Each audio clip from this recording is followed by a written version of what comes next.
What's up with you guys? It is your boy West Coast, and we live in the building, man. How's everybody doing? How's everybody doing, man? It is your boy West Coast here, man, with the boss himself, man, on this Wednesday night, man. We know it's the middle of your week, man, so it's your boy West Coast and Boss Cowboy here for the Hump Day Report. So let's get it. You already know, man.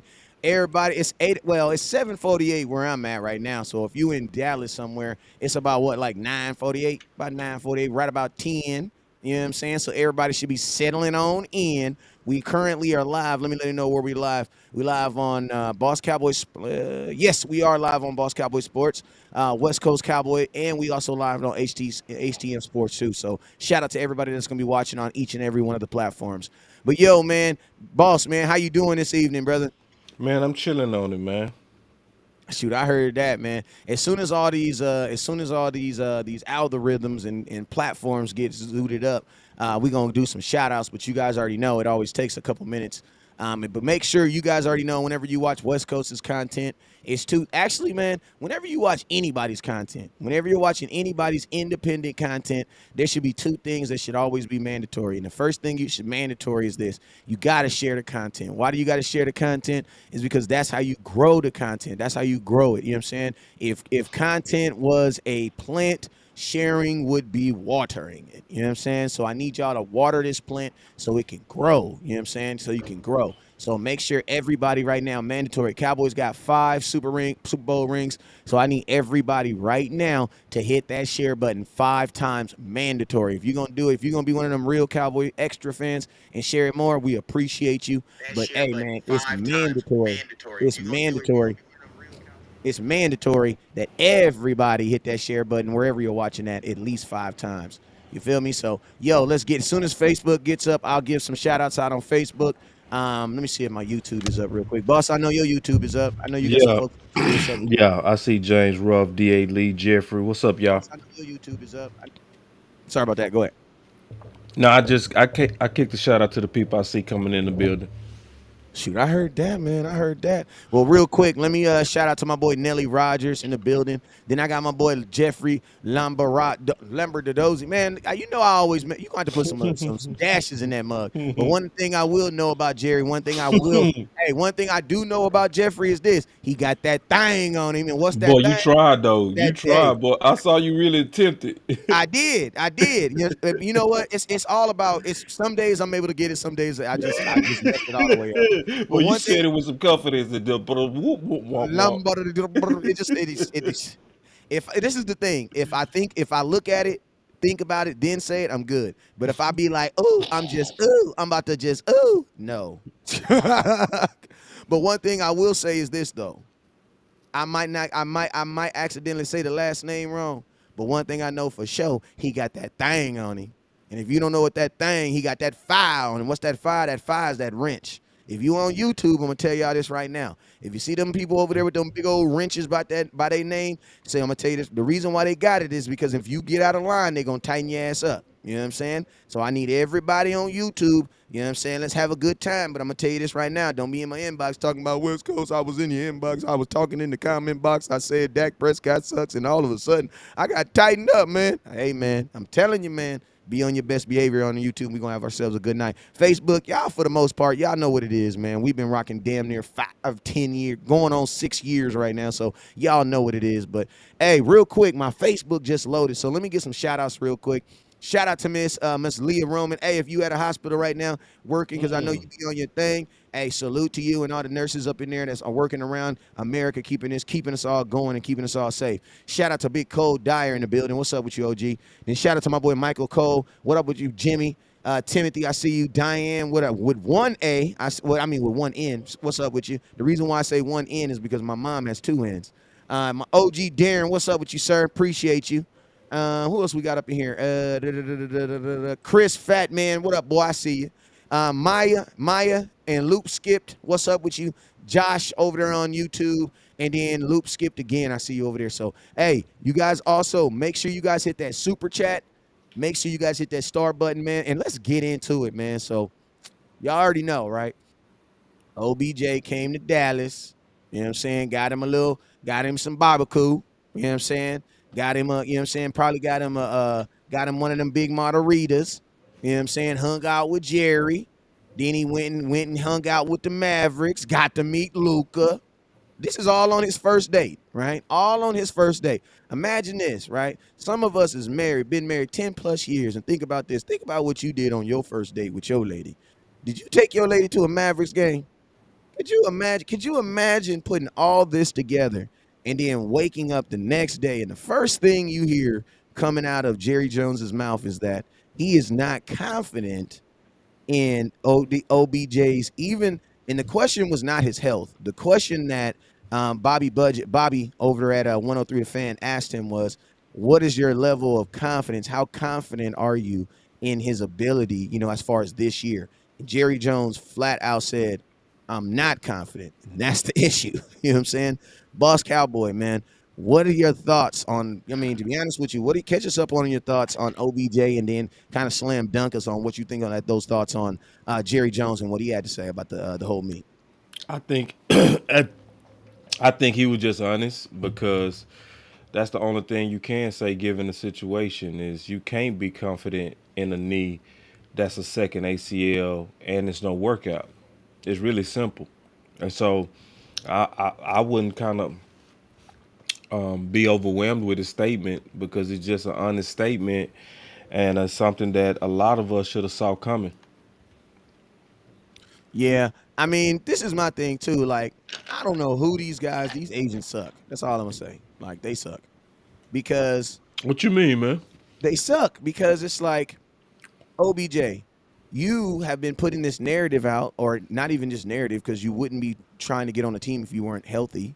And a team took a direct shot at that, and you guys didn't put out anything to counteract what Jerry Jones said. Like, if that would have been my client, if OBJ is my client, immediately I'm dropping some film. Even if it's some old film from last year that y'all ain't never seen, because these dudes be having film tuck. I got videos right now that y'all ain't never seen. You know what I'm saying? And oh, they got the best editors in the world. But I But would he's drop. not ready. You can't drop none when you ain't ready. See, and it's But see, let me say. Well, let me see. That's not. But see, as the agent, your job is to protect your investment. You know what I'm saying? That's Jerry. I understand with Jerry Jones. I'm just saying there should have been something from his camp to push back on that, because the only, like, why would he? Why does OBJ even need to go on any? Why does any team need to bring in OBJ after the Dallas Cowboys? Because you got to think about this, Boss Cowboy. In the entire NFL, out of all professional sports, which team is known to take chances on hurt players? The Dallas Cowboys. So it's like, if those guys aren't confident, why would I even call you in if they're not willing to look at you? They took Jalen well, Smith.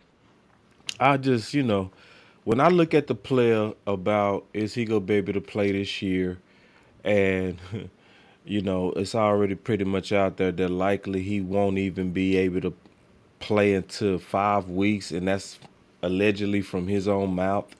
So it's one of those things to where how bad do you want him? Are you willing to take the risk, and does it make sense? And according to Jane Slater, she was saying basically that they knowing and now starting to say that it would be a stretch to even know if he would be even ready by the Super Bowl. And they called that a stretch. So it's one of those things to where they clearly just laying the groundwork to ultimately say that they couldn't get it done and they not gonna do it. It's that simple. It's just so it's one of those things that I don't want to say hey we told you or nothing like that because it's not about that. Because I know a lot of fans they got their hopes up, and that's okay. If you wanted OBJ, you wanted him for the right reasons. I'm not gonna beat you up over that. It's just one of those things to where we gotta also recognize that this is a business and Jerry's gonna use publicity. Yeah, and I mean, Jerry kind of like hinted toward that a couple last month when he said if he could do something, that will appear as if he was doing something. You know Right. what I'm saying? Like, Yep. it's funny because Jerry is like, he's one of the most honest people that you probably gonna meet in the world, because he tells you what he's gonna do. I just think Yeah. we push it off as it being slight, or we push it off as, oh, Jerry just talking. You know what I'm saying? But Right. since the thing about it is like all these crazy ideas that Jerry Jones be having, like, he has the power to execute them. It's a difference between like, freaking Kellen Moore saying some, he don't have the power, he don't got the power to execute it. Jerry Jones be like, yeah, I think I'm gonna put a red stripe down the helmets. I think that's Right. cool. And then guess what? Now you're playing, you know what I'm saying? But it's Right. like he has the power to execute these ideas, to execute these things. Because let's just say this, right? And I'm not even just trying to, hey, we're not gonna be on the I told you so train. No. But you know what I'm saying? When you look back on, an Amari Cooper situation and you see an OBJ, you see a Brandon Cooks, we obviously that the Cowboys desire something other than CD Lamb. Let's just be real. You know what I'm saying? However they say they feel about CD Lamb, they do desire to have something other than him. You know what I'm saying? So it's like when you see what they were willing to do for OBJ, and then you see what they did to Amari Cooper, we can all agree now that it was personal and it had nothing to do with football. We're not going to talk about it all night, but I just think sometimes in life we do got to go back and kind of say, hey, they put this out about this player, and that wasn't true. Okay, that wasn't true. We can all see now that what happened with Amari Cooper, that was not football, right? Because now you see the Cowboys actually doing things to try to do what? To try to get a wide receiver, to get something outside of OBJ. I mean, outside of CD Lamb. So I just, that was just a thought that kind of popped in my head. But hey, to piggyback off what you said, boss, Mike, this is the quote right here. Micah Parsons said OBJ told him he could be ready to play in 5 weeks. Oh man, that's so funny, man. God dog. That boy Michael Parsons put that out there, boy. And see, shout out to Michael Parsons. First of all, I want to say I appreciate Michael Parsons actually putting in his personal time to help this team. That's big. I do love that between him and Diggs. That shows a lot about them boys. I really get a real good feel about Michael Parsons and Diggs willing to use their personal time on to likely fill him out. It was everything. They wasn't there just entertaining him. They was also there to get intel. So Facts. if you able to get a guy to just get comfortable and start talking, and y'all sitting there chilling, and you feeling like you got the warm and fuzzies, and you sit back and you ask him at the right time in the third quarter after y'all had a couple of beers, and he relaxed, and you say, "Hey man, um, When when you you gonna think you play?" really gonna play, bro? Right, right. And then he just slipped. Yeah, I think about 5 weeks, man. I said, already, man, you gotta take care of yourself. And then he like noted, and he go report back, and he report back, and we got the intel, boss. Bad investment. 5 weeks. Come on now, let's keep it moving. Yeah, and That's also funny though. That is funny though. I can't help but it, laugh. it is. It, And it Michael really is. Parsons, that boy say, that boy And put it out there. I'm gonna tell you this right here. I'm gonna tell you this right here. That's the reason why you don't send a Dak Prescott and an Ezekiel Elliott. You don't know why? Because Dak Prescott and Ezekiel Elliott understand the ramifications of something like that getting out in a contract situation because they've gone through it with Jerry Jones. Like, to be honest with you, if you're talking money, you really don't want Dak Prescott talking to you about money because guess what? That's when No, like, don't get me no, wrong, Dak loves no, being a Dallas Cowboy, but I'm pretty sure that's a sore subject. You know what I'm bro. saying? Like, you feel me, boss Cowboy? Like, Man, yeah, I swear to we're God, I over it. thought about that Hey, too, bro. boss, Exactly what you just said. Go ahead. boss, I'm gonna we're say, over it. We're over it, but we're but not I ain't like forgot. over it. I have not. Listen, bro. Because y'all I, kind of did me dirty, bruh. you kind of did me You kind of did me dirty. dirty. Yeah, and so like, and they know that, and that just shows you like some people was like, why didn't Zeke go? Man, come on, bro. Look what Zeke had to go through to get Bruh, his you really money. want Zeke talking to You want Zeke talking OD? OBJ about a contract situation with the Dallas Cowboys? No, Ezekiel, I don't Ezekiel, want Dak.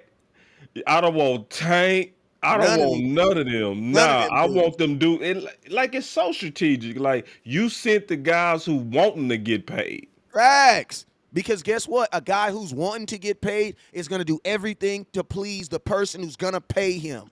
But as soon as you Right. get paid, wait, time out. So you mean I got 160 million dollars? See, this is I once heard this parable, right? And it said Ugh. this, if a bank had $1 million, right, and Yeah. they loan you $100, guess what? You in debt to the bank. But if But a bank only has $1 million and they let you borrow the whole $1 million, You own the bank. you own the bank. Right. So guess what? Facts. When the salary cap is $218 million and you take up 17% of it, bruh, listen to me. You're not gonna be talking loud to me like that anymore, bruh. Facts. Matter of fact, I'm And not. I'm I not, was no, never I'm feeling not that. going on this PR trip. No, I'm No, not. I'm no, chilling. yes, Nah, no. I get a Use the few of little these voice chat. days off. And those guys that's looking to get paid don't they haven't run into the war path of Jerry and them yet. They They're just in the haven't deep ran into road. the war path. It's coming. It's coming. It's But like they a little haven't run into it. facts. It's like your little child versus your older child. Like my babies, they don't buck too much. They gonna do what daddy told them. My 18-year-old, she gonna test. She gonna for real. But I don't understand though.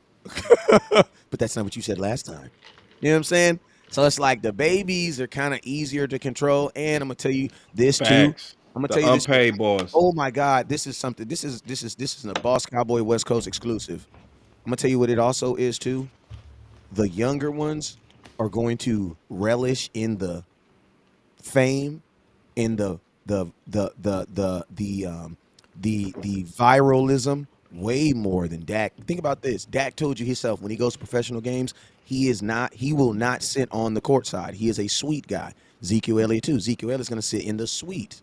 You know what I'm saying? They don't at their level, they don't want the cameras.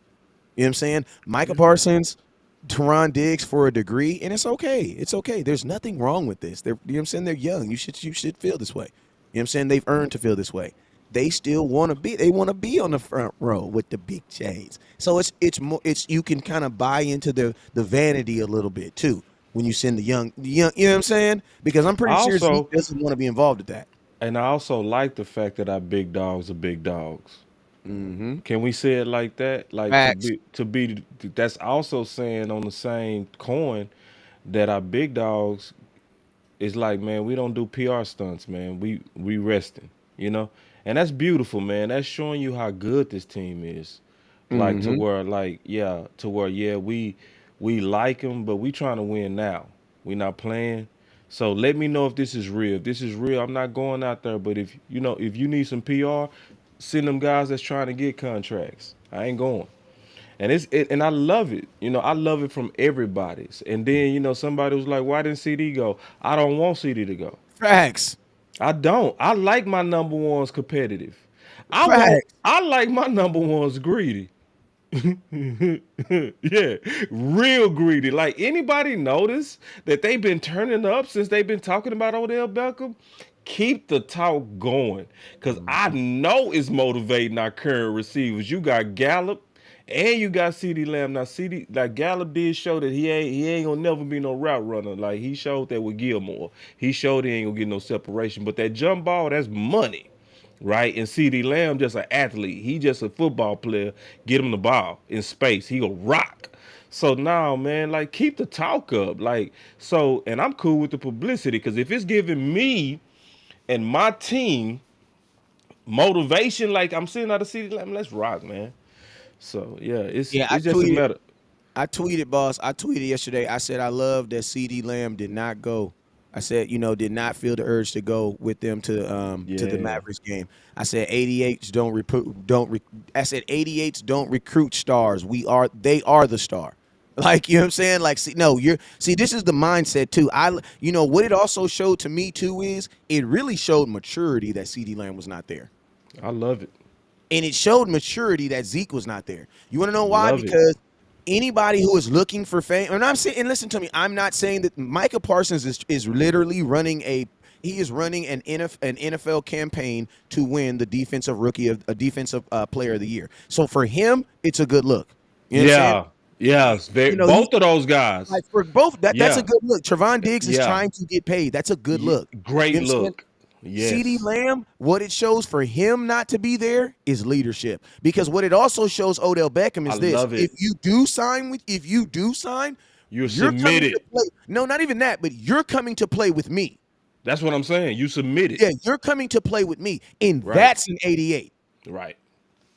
Well So it's like done. I like everything that you guys, and this is what I've always said about CD Lamb too. Like people got on me because I would say, well, they be like, West Coast, you always say CD Lamb is not a number one. I say, yeah, but you also forget I say dot dot dot yet. Every no, every 88 that's worn at 88 that you can remember, and there's 13 total, but there's only 4 y'all remember. Every 88 had something that he had to develop through or he had to grow through. Mike, Pearson had his things coming in with a smaller school. Michael Irvin had several things. You know what I'm saying? Dez Bryant has hit. He never had off the field, but it was always something. They always had something. But once they arrived, they were there. And to be honest with you, Jerry Jones, this is what I know about Jerry Jones. Jerry Jones is smart enough to know what motivates his players.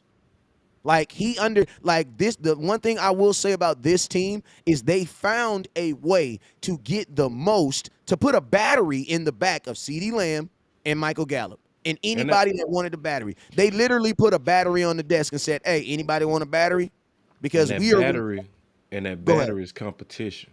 That's It's what that battery is. competition. Is quality competition, which I agree with you, and I'm gonna give it the credit to Jerry for allowing Mike McCarthy to foster this environment.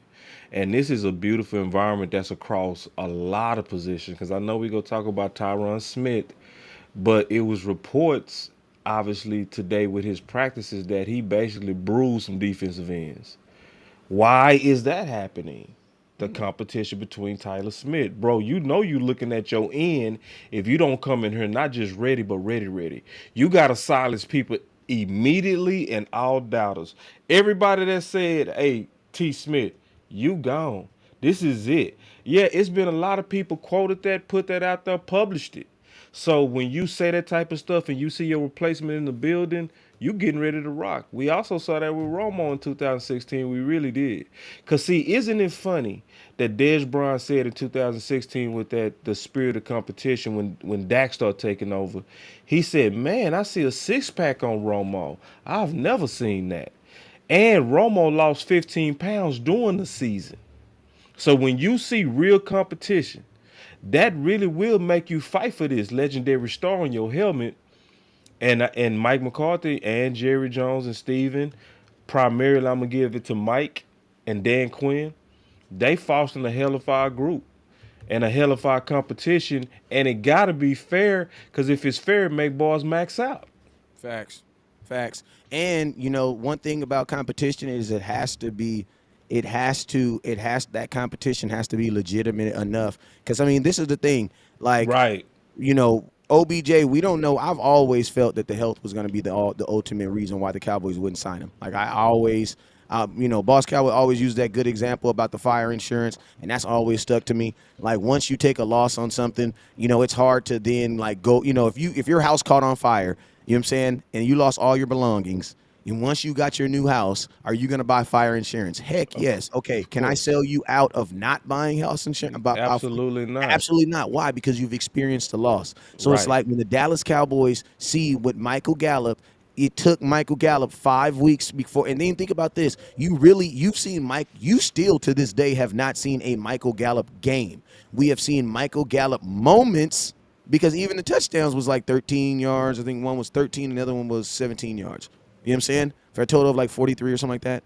So it's like, you still haven't seen a full Michael Gallup game, but 2 touchdowns. God dang. 5 weeks. It took you 5 weeks to do that. So it's like if I'm Jerry Jones and I'm looking into that, it's hard. I'm thinking in myself, it would be hard for me to not think that he's gonna go through that same process, especially since he's older and it's on the same leg. So it's like that's why I always thought. And then when he came out and he said that he wasn't gonna try out, I mean that's when I was like, yeah.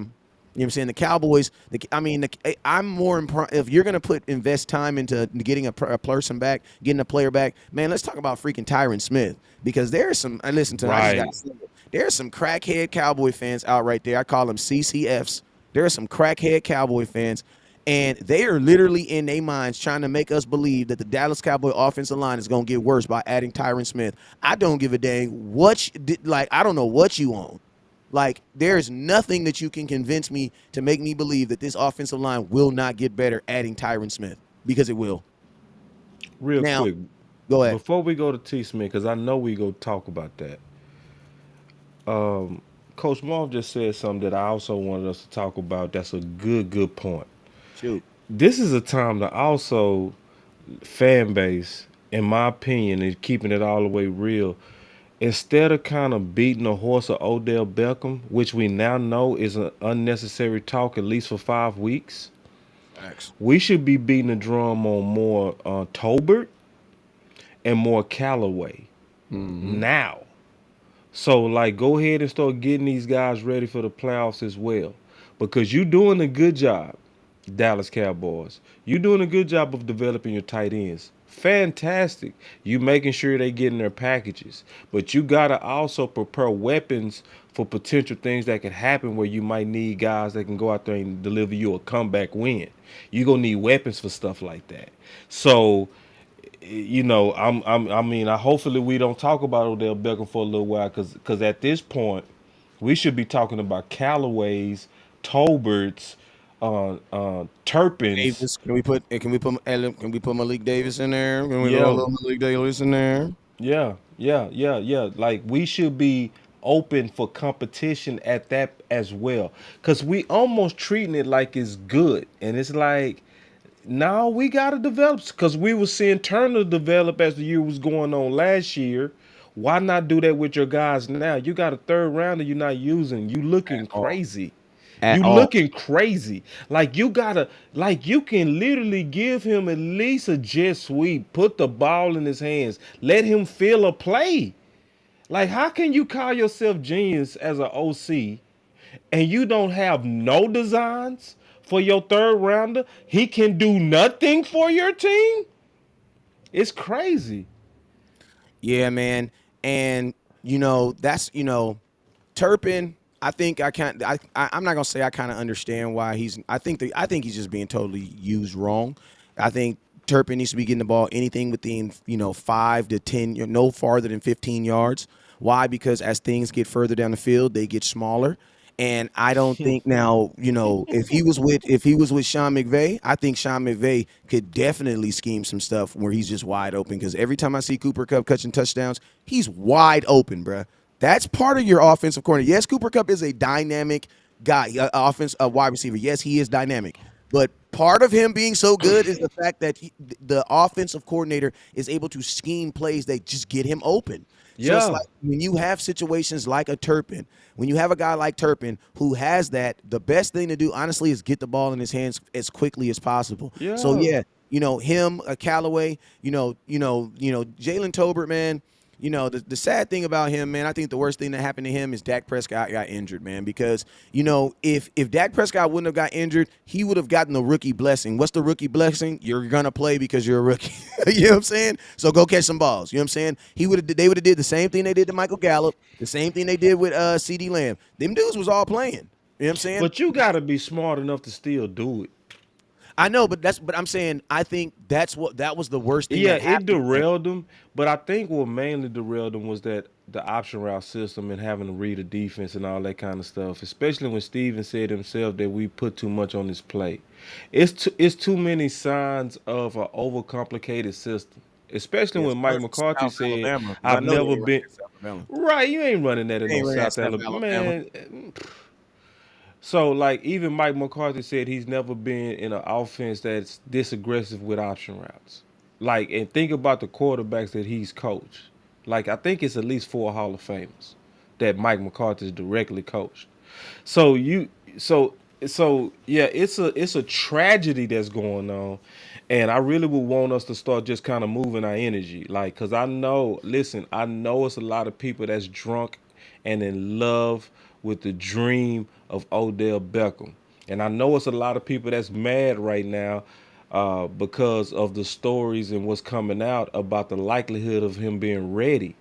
So at this point, let's just accept the reality fast and let's grow up and get to work. The best way to get to work is to change the whole conversation to you guys that you actually have in the building. And we need to see somebody being used in a smart way. Because West Coast said it best. He said it the best the last time we did the hump show. The main thing that I've been thinking about that West said is he said, man, Y'all gotta, he said, listen, y'all gotta be open to make any change and make all the experimentations to get you prepared for the playoffs. He said that's exactly what the regular season is about. It's not being in love with starters, saying this is my guy, this is the guy who should start. If you seeing any kind of ways to improve, you should be open to it, especially if you can make big changes. And you can make some big changes at receiver 3 and 4 if you smart. Hmm. Yeah, and this is my thing. Like, I don't really think that there's too much focus on wide receiver three right now. Anyway, like, why are we, November 12th talking about our number three receiver? Like, I just think that's ridiculous. I think there's other things that the Cowboys could be talking about before you should be talking about your number three receiver. You know what I'm saying? I think that's crazy to me. You know what I'm I saying? definitely want that in the conversation, though. Now I know what you're saying, but I definitely I want it in the conversation because if we at least put it in the conversation, that's gonna get Tober some reps. No, That's the no, no, main. no. I was no, But you I was saying like talking in about. terms of Odell Beckham, Yeah, like what is right? we talking about? Like what? Like our number we have so many guys that are not getting opportunities right now that it would be perfect for them. Right. And it's Yeah. like, I would like to see that's why this in this Houston game, I pray that the Cowboys are smart enough and have not even smart enough. I hope that the Cowboys have confidence in their ability to put this team away by the first half. Why? Because man, you have some simulated. They're not bye weeks, they're not preseason games, but y'all looking at them, y'all know what it is. You know what I'm saying? If we can all live up to the expectation of what the Cowboys should, this should be a 35-point-ish game. I'm not going to say 40, 50. I'm not because that's ridiculous. You know what I'm saying? But this should be a 35-point-ish game. We're not playing a team that's 18, 19 points. You know what I'm saying? So the Cowboys, part of you understanding who you are should be this. Hey, man, we about to get in here. We about to beat on these dudes. We going to get up a lead about 20, 14, 17 points. When we get to 14, 17 points, Jalen, guess what? My boy Tobert, you're going to switch out. CD, you're coming to the sidelines. We also, you can switch. You can just make wholesale switches and wholesale changes. You know what I'm saying? Like, and I think those are the opportunities because they don't need practice reps. They need in-game reps because when I call upon him, it's going to be in-game. You know what I'm saying? It's going to be right now. I need you to get out there and fulfill a play. You know what I'm saying? So I think, and then I'm gonna tell you something else. That also makes me kind of a little upset with Jalen Tolbert is this: why are you not at least teaching him how to run block? What does that mean? Put him in the play, put him in the game every time you know you're gonna run the ball. Now people be like, oh, that's gonna become, that bruh, they're not gonna be paying attention when we're the way we're running the ball. We got more stuff to worry about. You know what I'm saying? You could be literally teaching him how to run block, and that's listen to me when you become when you're a freshman in high school and you're on well not freshman, but when you make varsity for the first year as a wide receiver and you're not the guy starting catching the ball, you know what you do? The only time you come in on the field is if you know how to do what? Run block. Do you know how to run down the field and block? And that's what the Cowboys. There's different things that you could be helping him do and helping him. Like, bro, he could be on special teams. Why can't he run down the field and hit somebody? But more importantly, there's no benefit in Jalen Tolbert, who you picked as a top 100 player. And I'm going to tell you this right now. If you look at the guys top 100 in Dallas, these dudes is getting paid, bruh. Like, these dudes are getting paid. Like, he's literally 7 spots away from Michael Gallup. I think Michael Gallup was 81. He's like 88. So, like, think about that. Michael Gallup's making $60 million playing the exact same position. So, yeah, like, I think there's a huge disparity there. Like, you're absolutely right, man. Like, the Cowboys, like, over these next two, like, the Jaguars, that's another. Now, obviously, you can't do that. Philly game is all go. It's all go on Philly. You know what I'm saying?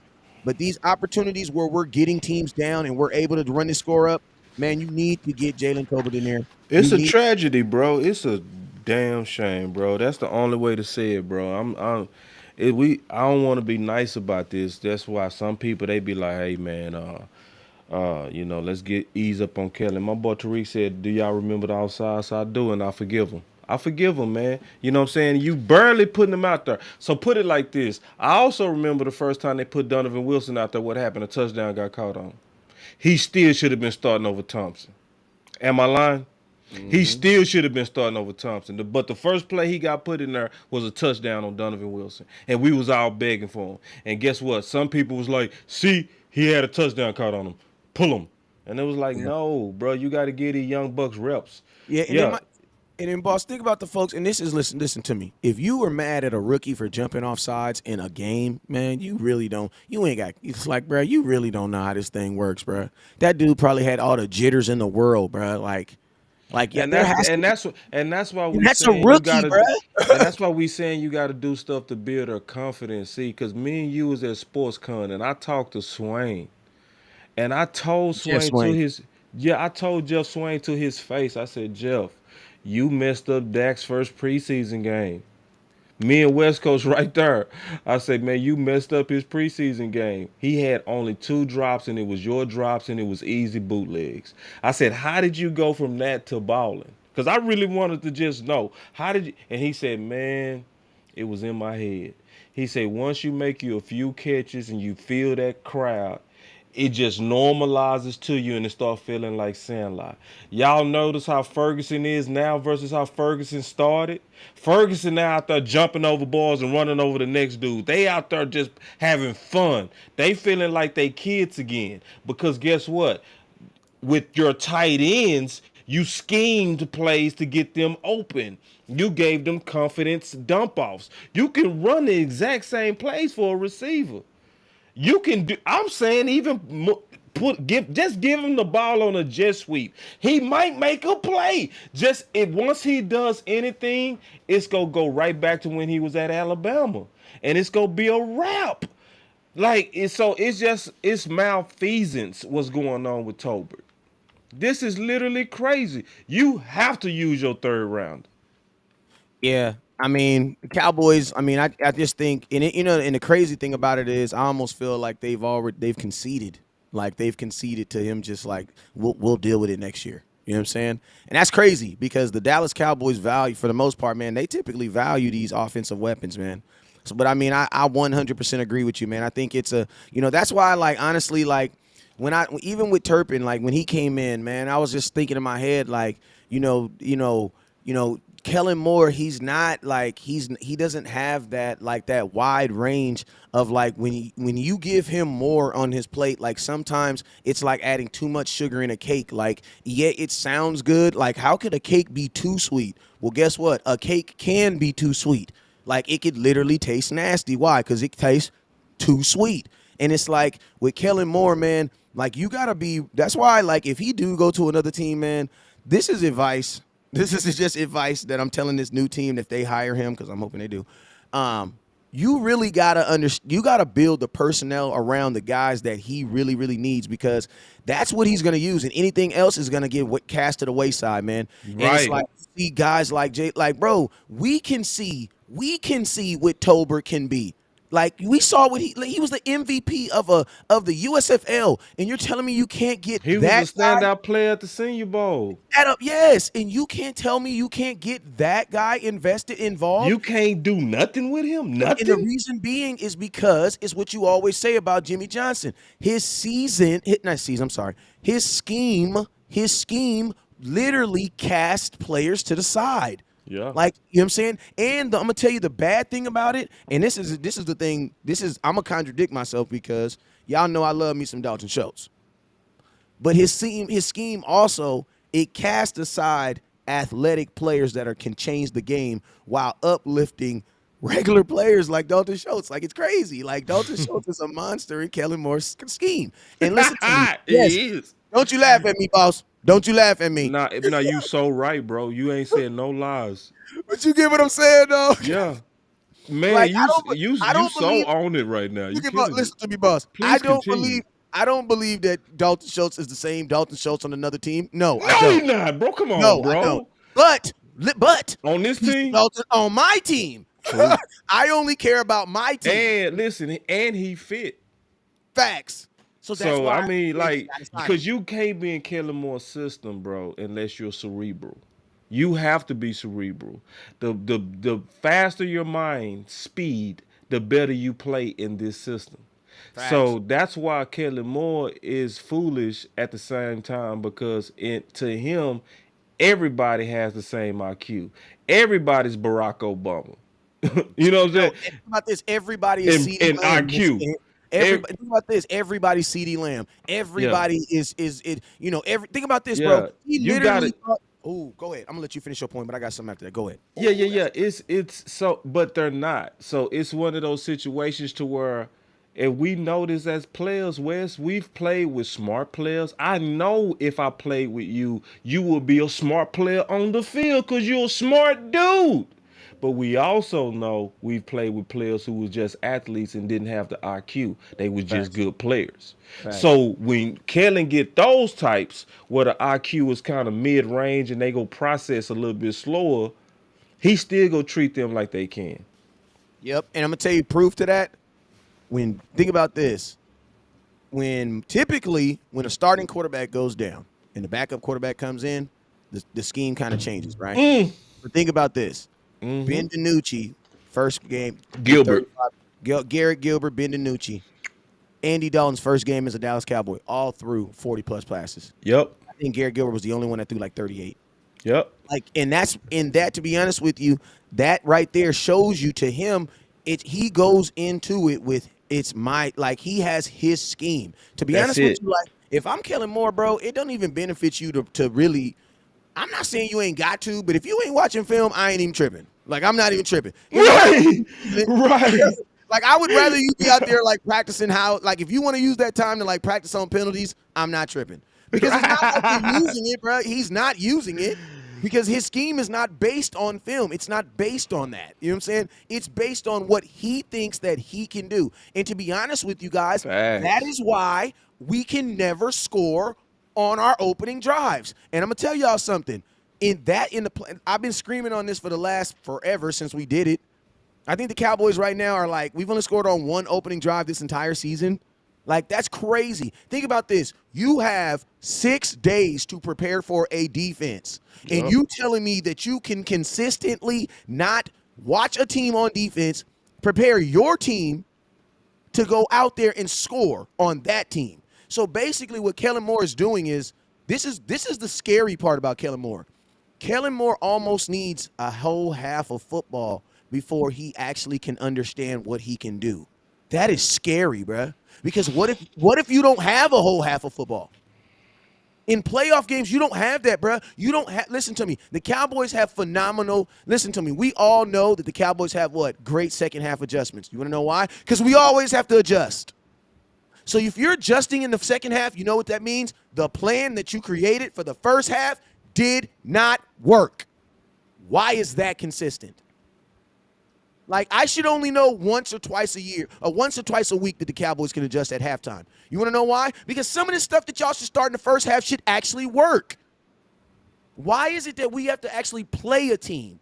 Be nitty gritty in a team. Bow, they punching us in the face. We punching them in the face. Okay, all right. You come. It's 6th round of a fight. You come to the like, hey, I think I got him figured out. The hell you mean you think you got him figured out? He punched you 15 times. You damn near about to get knocked out. That's my issue with my offensive coordinator, man. Because my defense got it figured out, bruh. The defense, think about this, and that's how you know it's a mentality. The defense scored. They've only had one situation this entire year where a team has scored on them in the first quarter. Only one. So you know what that means? Dan Quinn is watching film on these opposing offenses, and what he is drumming up during the week is consistently working.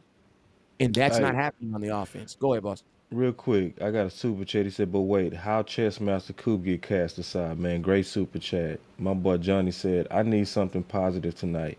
Hey, the Cowboys is a really good team, man. They are Facts. really good. The defense is really good. Dan Quinn is really good. We are a contending team. So now we go get back to talking about stuff that can get in the way. All right? I And I'm just gonna tell want to you this give. right here. Hey, boss, everything that we're saying is positive. Everything No, that I we're know, saying. yeah, I know, bro, but I just wanted to say that because, like, some people they just kind of need that. So I gave you some pom poms. Go ahead and take it. So I'll give you one of, something else. I'll give you something else positive for free too. Listen, Cowboy fans, listen to me. I'm okay with admitting that the Eagles are a good team, right? But guess what and the we're Eagles also better. got to admit? Man, the Eagles got to admit one or two things. We either just as good or we're better. And I'm gonna tell you this right here. Listen to me. At this point of the season, once you get, I got a lot of people that's playing the league, right? That I kick it with, right? Not even kick it with, chop it up with, talking with, we talk on the phone, right? And I'm gonna tell you this: the way the NFL player thinks is this: after like week 10, 12, the regular season records don't matter either anymore. It's really about who's playing better right now. Because Yeah, guess so what? we If doing you're good. like, think about So yeah, this. You get what I'm saying? Because like yeah. you can't help what happened Yeah, in yeah. September. So I mean, so we good, bro. So those are the, cause see, some people they don't get it, and I'm really gonna explain this to you. Cowboys are We playing the best football right now. Yeah, we playing good football, see, but when you come to channels like this, the channels like ours are channels that's focused on the stuff that can get in the way of what you ultimately want. So if you just want positivity during the regular season, I'm glad. But trust me, because I've experienced championships, we know that you want that more. So this Yep. type of challenge go focus on things that's gonna get you that ultimate positivity that's gonna last you a year. Do you want to be positive on a Wednesday, on a hump day, or do you want a year of positivity? So if you just listen along and share the content that we putting out there, that stuff that's in the way, then you go get the ultimate positivity. Let me say one thing too, because I was going back to the scripts that you was talking about that Kellen Moore was going back and how we start these drives. The last three games, all the drives started the same way. We always come out passing. Mm. So a lot of people ain't really noticed the pattern yet, because most people they starting to get caught up in the macro number, which is the big picture number, The and they look 53. at yeah, the 53, and they looking at the we passed it 30, we ran it 30. Now you got to look at the flow now, because the flow of the game is starting to get us in trouble, and that's why we be losing some of these games in the first half, because we go with the Kellen Moore scripts to start games. It's when we get off of his scripts, and then we get and then we adapt to Mike McCarthy by keeping that ball on the ground. Is when we take over games. So like for those of us who know that we got to be competitive from the beginning, yeah, pay attention to what we're talking about with the slow starts from the Dallas Cowboys and look at why. And the reasons why it's happening, if you look at the flow of the game, is because we either coming out in high tempo or we coming out passing, which is making us punt almost every time. And we done said it every time on our kickoff shows. Every time we said he's gonna come out in a high tempo, he gonna come out throwing, and we gonna say, and it happens literally every time. He'll come out with two consecutive passes, and I guarantee we punt on that drive. Almost every time, it's like a 90% chance, and it's only based on how he starts his scripts. Is that's it. So yeah, I would say also pay attention to what we talking about, because we talking about real problems that's also easily fixable. Mm-hmm. I mean, yeah, because I mean, at the end of the day, man, that's why I made the comment about him watching film. Because I mean, this is him coming out wanting to do what he wants to do. Like I think like taking what the defense gives you has become such a negative term, but I don't think that's a negative term. Like if they're in cover two and they're giving you them sidelines, you should take it. Why? Because that's where the weaknesses are in the defense. Like take it, you know what I'm saying, and hope that your guy can make a better play. You know what I'm saying? That's what it always comes down to. Hey, so just to get on some updated stuff, man. I got the injury report up here, and I just want to go through this real quick, get everybody updated on who what happened today in the Cowboys world. Real quick, we had Quentin Bohannon. He has a knee. He was limited today. Jonathan Hankins, non-injury, personal, did not practice. Kelvin Joseph today, illness, did not practice. J. Ron Curse, he has a shoulder. He's limited. Demarcus Lawrence, foot. He's limited. And Big Sam Ho Williams, defensive end, he has an illness and he did not practice. I'm not West Coast. Boss, anything you want to add to those?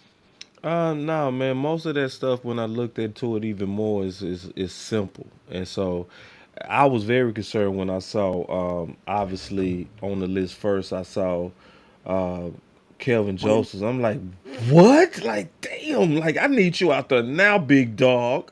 And then obviously then Jonathan as well.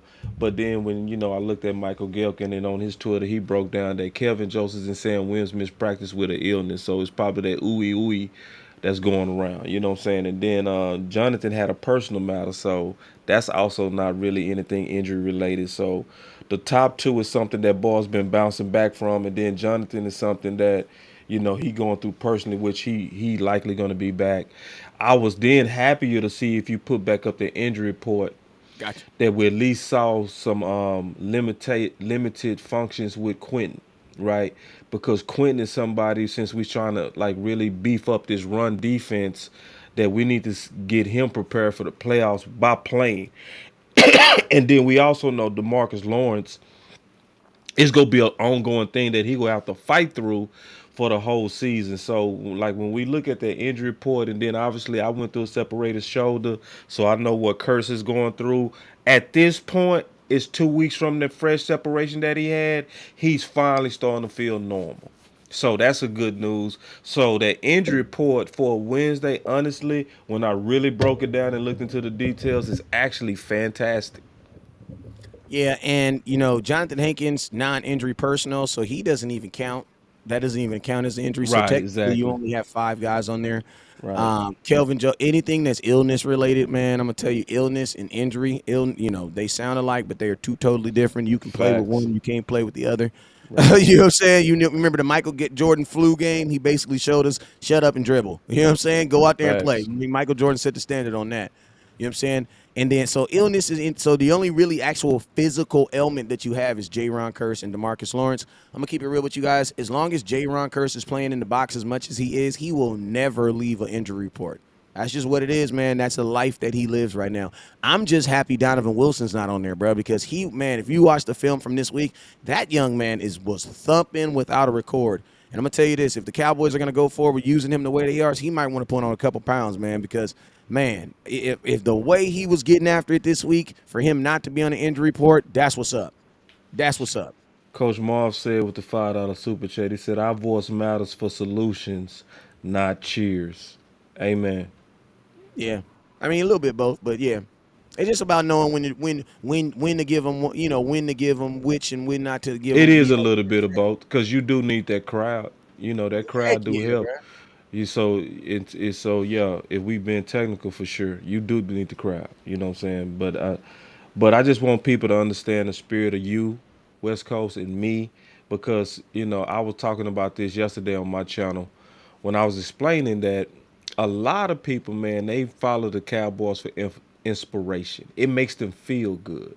So when they come across channels that's focused on solutions, the feeling doesn't match like what they want because it sounds like it's problems, but what we're doing is exposing stuff that need to be solved, and that's what we're doing. So people that kind of stay with us for a while start learning that, yes. And let me tell you something, I've been rocking with Wes for a long time, and this is one thing he always preached from day one, even before I was really organized in this game. He said, "Boss, bro, trust me, people don't never want to just hear us complaining. So if whatever we got a problem with, we go with solutions right after that, and we go spend all our time on that." Just look at even how this show flow real quick. I'm almost done, Wes. I know I've been long with it, but check Oh this no, out. what you talking about? I ain't tripping. No, yeah, I just want to be polite, man, and courtesy to you, big dog. But check this out. So like we started talking about Odell Beckham, then what did we pivot to? Callaway, right? Turpin, CD Lamb. right? CD Lamb. Like so we go always do that. So sometimes what you gotta do is kind of stay with us as we exposing something, then we turn around and say, but this is how to fix it. Right? So that's exactly what we did. We said, okay, we talked about that we not gonna get Odell Beckham. Negative. And then we said, but this is what you do, work with the guys you have here. And then we started naming them and then put out a specific plan on what to do. What? Get them going. Get their confidence going. That's what that whole conversation was about. So some people was in there saying, yeah, we already positive because they understand the flow of how West Coast work and how I work. So, but this is also kind of a different level of truth that people not used to. They used to pom poms. They used to, hey, we going to a Super Bowl. They want a cheerleader fest, but this is a place that want to win, and we focus on putting ideas out there that's gonna get us there. I'm sorry, I just had a random thought. What was your commentary on Callaway and the Boss Cowboy Sporting Guide? Because I know he was in there. Oh man, I was very. Oh, see, this is the thing about Callaway. See, Callaway 'Cause I has. remember him, bro. Yes, bro, man, me and I you did remember shows on him, bro. him, bro. I Yeah, I know you remember, do, bro. I'm bro. up here We did sitting up there shows like on I him, bro. remember this dude. I Yeah, remember bro, this we dude, did. bro. Yeah, Callaway got first round talent out of Florida, Talk, bro. talk to me about him. Talk to me about because, bro, I So, feel like. so But talk to me about him. Callaway basically, I'm gonna just keep it real. He kind of like a hood dude. Like he a good Love it. he a good player that get in trouble for dumb stuff. That's just really what it is. But the good thing about him is this: the things that was getting him caught up is now not even an issue. So marijuana is no longer an issue. See, he was even on training camp. He was on, matter of fact, Hard Knocks, and he got caught with a pistol and some Mary Jane. Why he was speeding? He one of them type dudes. But talent wise, He's a route runner, bro. So he's super Dak friendly. He has some real speed, and he was playing with bad quarterbacks. That's the type of person you can sneak out there and have a gym. That can Yeah, be your low key curse. That yeah, can be, you know what I mean? Where Curse yeah. allegedly came out of nowhere. Nowhere. That never was the case. Curse just needed the opportunity. And so, like, you got guys while we over here begging for Odell Beckham, you got literally first round talent on your practice squad that we got to lobby for and say, man, put that dude on the field. Can we at least see? I want to see him on a blowout. Let us get in front of the Texans. Put Callaway out there, give him a jet sweep, let him touch the ball. Let's see what he look like. Let's touch these Yeah. guys because we got to know what they are before the playoffs so we can start shuffling the best of the three or four weapons. So yeah, Callaway is a very good prospect and somebody. Hopefully, we have the courage to start really weaning him into this offense. Yeah, man. Because I mean, Kellen Moore has the tools, man. He has the toolbox. He has. It's just a matter of him using what the Cowboys have given him. And I'm gonna be honest with you, like, considering what guys have had in the past, he probably has way more. The Cowboys got to be looking at him like, bro, we've given you way more than we've given anybody. Like Jason Garrett didn't have all this. You know what I'm saying? No, Like, this dude didn't had Amari Cooper, then they didn't win blah blah. They didn't, the Cowboys for the most part had put it together. And, this season just, I ain't even trying to be, I try to not try to say be on no fan stuff or stuff or anything like that, but this season feels, I don't care what nobody say, this season feels freaking different, bro. And man, because this season feels so different, I'm pressing every issue, bro. Like if the Dallas where's a button, bro? You gotta Hey, have a listen. button. Hold Where's on, a hold on, hold button, on, hold bro? on. Hold I on. need any button for that. Bro, listen to me. Hit it one Listen more to me. time, just real quick, bro. Come on, we gotta rock on that. I can't Just one rock more you out. time, just one more time Okay. for your boy. Just one more time, bro. Like, listen to me. Listen to me. Listen to me. Listen to me. This season feels so different than any Facts. season that I have ever been involved in as a Dallas Cowboy fan that I am pressed. If you guys can just hate me all the way up to the Super Bowl ring, I'm not tripping.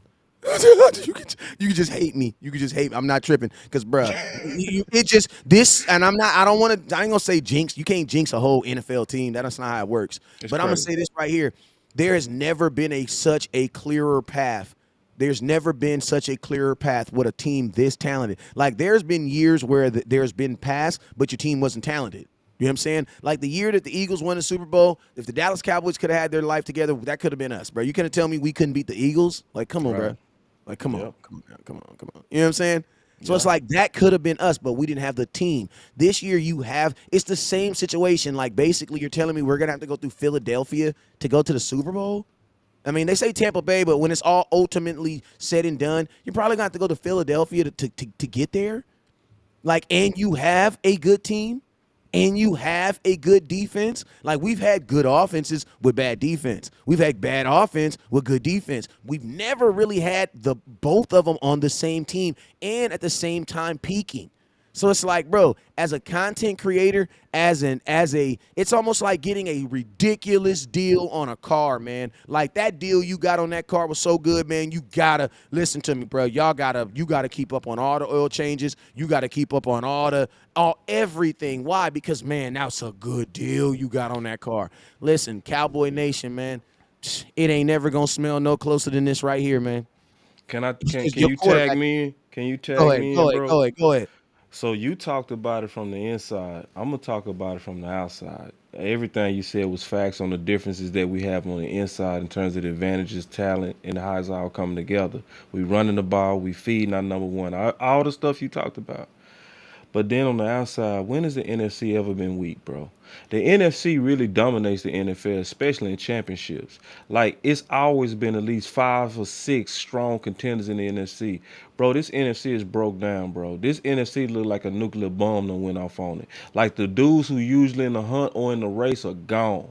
You Gone. know what I mean? So if you look at it from and they getting worse. So you looking at the fact like San Fran, who was looking like and I would have want to go against San Fran because I would want Dallas to go into a game wanting revenge. I would want us motivated for revenge. But they Mhm. just lost their quarterback. And then like when Philly is the top contender, bro, just on the outside, and really, it's really like, and we blew out the third best contender, which is Minnesota. I Facts. mean, we At just their house, at their mama we house, sitting on the murdered couch. them, bro. It's like, bro, if so, when you add up the inside, like what you just talked about, and the outside that we have in terms of all the lanes that's pointing to a Super Bowl, you are not delusional to say this is our year. This is truly Super Bowl or bust. Yeah, and boss, I'm gonna tell you something. This shout out to Bishop over there at the Big Show, Big Time Sports, because What's he up, said Bishop? something that just created a thought in my head right now. He said something about he said something, and don't forget, he said, and throw in the thread of special teams with it too. You know what I'm also thinking about this too. Cowboys, the Cowboys don't win the division. You know what that means? You're gonna be playing all your playoff games on the road in possibly weird weather. You know what I'm saying? You know when that's going to be cool? Because guess what? On punts, it's very hard to directional punt away from a guy in bad weather. So guess what? In the playoffs, if these punt kickers, if these kickers, and I know this is a crazy thought, but if these kickers are out here in bad weather trying to kick that ball away from Turpin, you know what they're going to do? Shankopotamus. Because I'm going to tell you this right now. It's actually harder to kick away from a guy than it is to kick to him. You know what I'm saying? You got to actually have accuracy. So think about that. Teams right now are kicking away from Turpin. You know what I'm saying? They're putting it in a position where he can't return it in punt returns. Or they're hanging it up there so high that they're giving their team opportunity to get down there and cover it. You know what I'm saying? Which is inside of a dome is damn near very, very easy to do for a kicker, I hear, from what I hear. But bro, in a playoff situation, bad Tampa Bay, bad weather situation, goddamn Philly, that's gonna be something you're gonna have to play. So I think Turpin in the special teams, that's a great point. I think Turpin in the special teams is gonna have a bigger. Once we see us get into these bad weather spots, I think we're gonna get some dividends on that. And then if we did end up in a bad weather spot, because I was going through the potential contenders as you was talking, and I was thinking about the weather we could face. So with San Fran, that's gonna be Cali weather. If we play Tampa, that's gonna be South Florida weather. So if we play Philly, that's gonna probably be the coldest. So if we play Philly, that's still an advantage to us because then that gives us advantage with the run game and the defense, which travels Facts. well in cold. Yep. So like it's so many boxes that check in terms of advantage for Dallas, you know. So it's really like is we got pretty much two maybe at best real opponents in our way, and we better than both. Like and listen, most people kind of getting that ranking stuff wrong in the power rankings. Cause listen, I'm gonna just tell everybody, man, this is the facts. It's way more impressive that we won 4 games with Cooper Rush than they won 5 games with Hurts. Facts. It's way that says a lot more also about your team. So let me ask you a question: do you really think Philly would be undefeated if they had to play with their backup for 5 games? No, they would not be. Right. So it's a situation when you really look at it and the fact that we still should have beat Philly even with Cooper rushing if it weren't for Kellen Moore having him throw the ball 38 times. You know, if we would have kept that ball on the ground as we was just leaking Philly, we was leaking them on the ground. We was owning them on the ground, and that boy kept chunking. So that just tells you really, man, and this is the way I'm gonna think about it. I'm finna put some big money on this now. I'm gonna go ahead and go with this. It's certain teams they so good you know they going to the finals. You knew Golden State was going back to the finals. You knew the Bulls was going back when Jordan came back. You knew it. I'm thinking just it's just too many dynamics that's pointing at a direct road to the Super Bowl. I'm finna put some money on it. Shoot, I already got my. I put You $50 on it you last already week. did. I'm gonna be right Hell behind you, bro. yeah. I thought about. I said, bro, I'm The finna odds is come up. the odds is bad now. You should have I'm been when finna I come. did it. I know, but I'ma still get something off of it. You know what I'm saying? But nah, I. This is the year, bro. Real talk, and that's not even no way delusional. That's actually very logical. Yes, and think about this. Like, shout out to my boy Andrew Ruiz. I'm gonna tell y'all something like this, man. Something that y'all don't want to hear. Some of y'all be hating on this young man, but bro, your quarterback is playing some of the best football of his life right now. And I'm gonna tell y'all this right now because of like one or two interceptions. Like, listen to me. We went through this phase with Dak. Like, this is what y'all gotta understand about your quarterback, right? Or any quarterback. At one point, you guys, he only threw 4 interceptions, right, in a season, 16 touchdowns, and you guys called him a dink and dunker, right? Y'all didn't like that. Y'all didn't like the safe Dak. He don't even throw a touchdown. He doesn't take chances. Okay. Well, guess what? To throw 38 touchdowns, 37 touchdowns like y'all want, you gotta take chances, right? So that's what happens. Like if you notice the interceptions that he does take is when he's trying to press that ball down. He's trying to be aggressive, get the ball downfield. It's kind of like a like look at these guys that have these major like the Judd kid from the Yankees. Go look at how many times he struck out. Also, why? Because he was swinging for the home run every time. It's almost like the Tyron. It's almost like the Diggs effect last year. You know what I'm saying? Yes, he either got the interception or he got the big play. You know what I'm saying? And to be honest with you, in some of these situations, that I think the Cowboys are okay with it. Like, bro, like they're it's. Not, I'm not saying that they're okay to the point that they're like go out there and throw an interception, but they're out there to the point where it's like, bro, our defense is really, really good. And like when you have a defense that can consistently take the ball from teams, it gives you the opportunity to what? To talk a little bit bigger. Like if you're a freshman and you know your brother is a senior linebacker on the football team, guess what? That freshman gonna walk around knowing that yeah, he could probably slap one or two people for anybody jump on him. And that you get to live in that.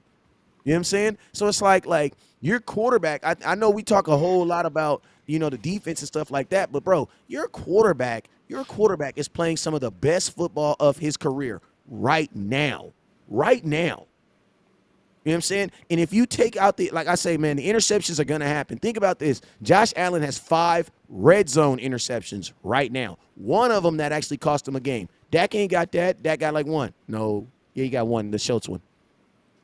But he also got 3 interceptions trying to get the ball to CD Lamb, 2 on option route. So maybe you cut down on that, and maybe you don't have those 3 interceptions. I don't know.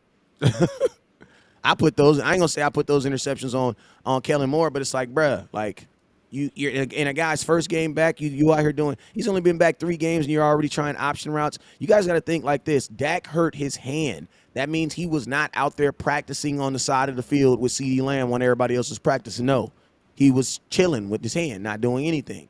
So it's like, some of these games that Dak went into, considering the situation, bro, like he's still playing well, and now he's actually playing better than what he was playing.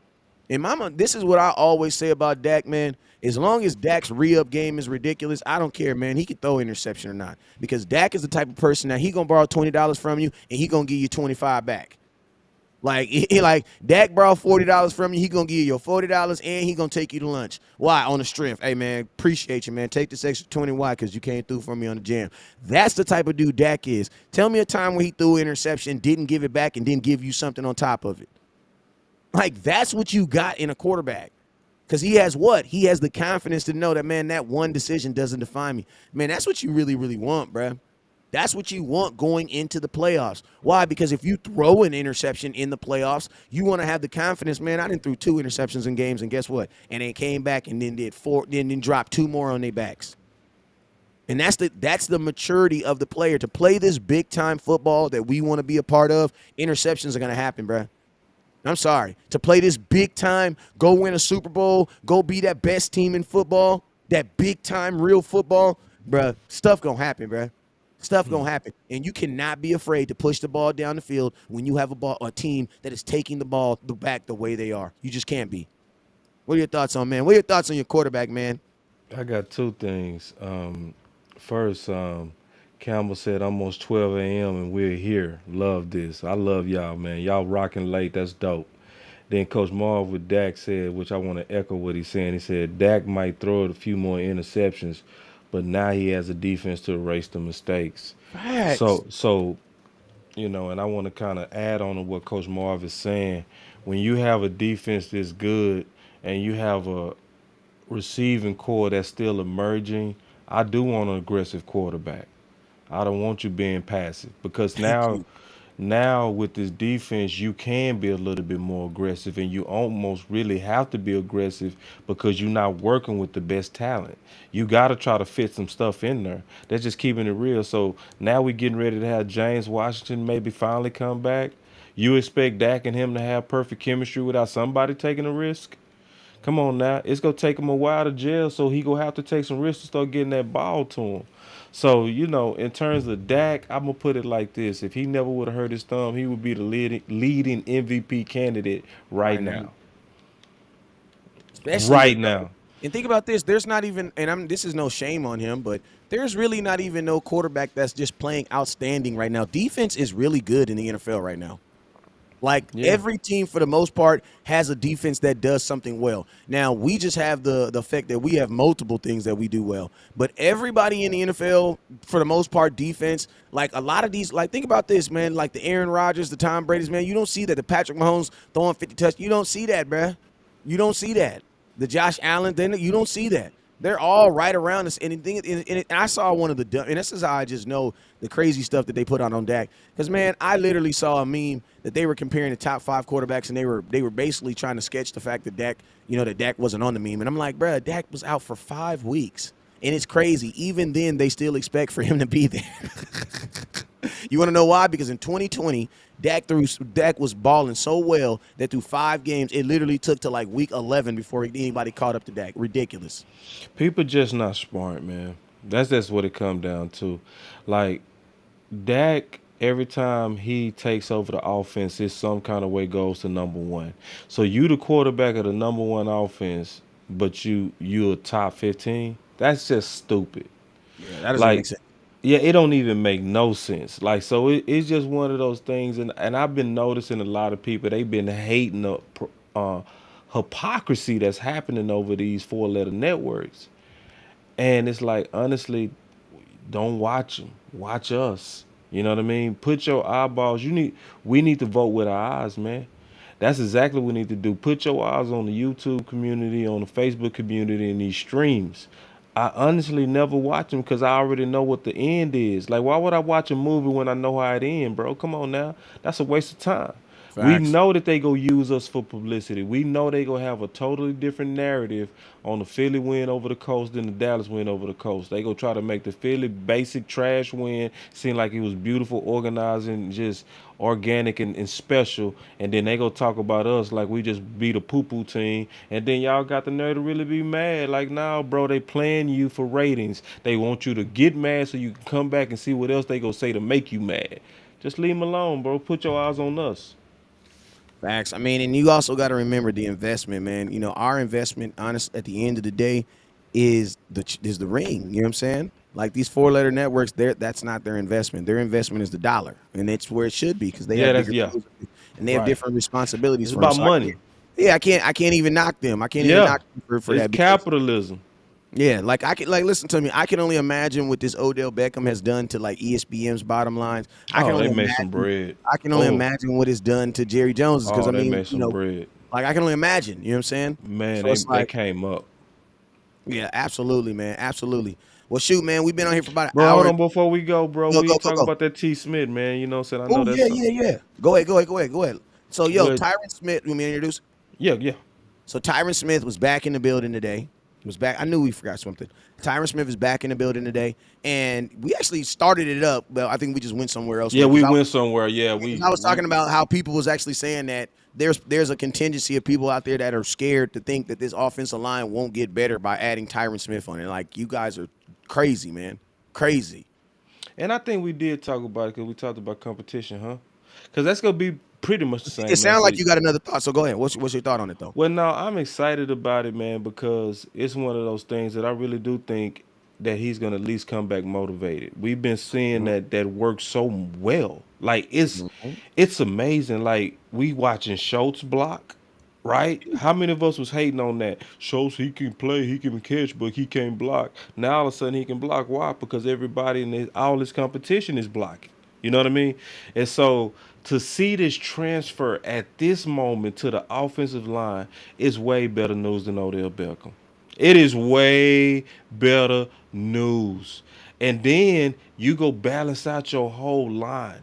You go move Tyler Smith to where he likely was best fitting anyway, and that's left guard. You go put two bullies right next to each other. It's going to even strengthen your center position. Like, this is what we getting ready to get in terms of if we can get him back, and I think he go come back at least for a short period, and especially in the run game, I think it's gonna be nasty. Now I'm gonna be honest. I'm gonna say this, and I mean this though, bro. If y'all really want to see me curse, bro, and go crazy and cuss at Kellen Moore, if you start T. Smith and you come out passing, I'm go, boy. I promise, boy. That'd be Y'all go, crazy. boy. Y'all go. You ain't gonna never see me that man. I don't care if we win, if we playing the Jags or the Texans, and he put him out there on his first game, throwing and not letting him get in the floor of the game by keeping it on the ground, boy, say listen, and y'all better be with me on that. Like everybody better be going crazy on Kelly Moore. If he take his all pro center and do him like he did Dak in 2001, I'm gonna go crazy. That's my only pretty much thoughts on this whole thing with T. Smith coming back, big dog. I mean, the way you deploy this, honestly, is you keep the offensive line that you have now. Like, you keep it what you have right now, and then you just sprinkle him in some plays. Bring him in, boop boop. Bring him in, bring boop, bring him in, and then you mean the So you whole saying pitch counting? well, not even pitch counting, just strategic counting. You know what I'm Okay, saying? okay, okay. Like, Hold on, I'm because trying to hear you out. This is the Houston Texans. Like, at what point are they going to concede? Like, I'm hoping that my offense that just scored 53 points comes out there and performs at the level that they did last week. So if that's the case, then by halftime, like, bro, like at some point, good teams shouldn't have to go to the fourth quarter with some of these teams. You know what I'm saying? And Right. we have to start conserving some of our energy. You know what I'm saying? We got to start conserving. Why? Because we're hoping to play 3 more games than everybody else. Everybody else is going to play 17 games. We trying to play 20. So we got to find ways to conserve some of these energy and to conserve some of these blows. So with that, that's what I'm saying. Like, get this thing under control. Then you just start, same thing you do with Tony Pollard and Zeke. You know what I'm saying? And I'm gonna tell you, I think the Cowboys are already getting ready for it because over this last week they've been playing musical chairs with the offensive line. Because think about this: when you move Connor McGovern, when you put T. Smith in, that's going to move Tyler Smith because that's going to put Tyler Smith back in his spot. That means now Connor McGovern's going to rotate to a backup, and he'll be able to be backup for Zach Martin and for Tyler Smith. So now when you get ahead, you can put Connor McGovern at Zach Martin's spot. Let him get some opportunities at that other side. Right. Because hey, what if something happens with Zach Martin?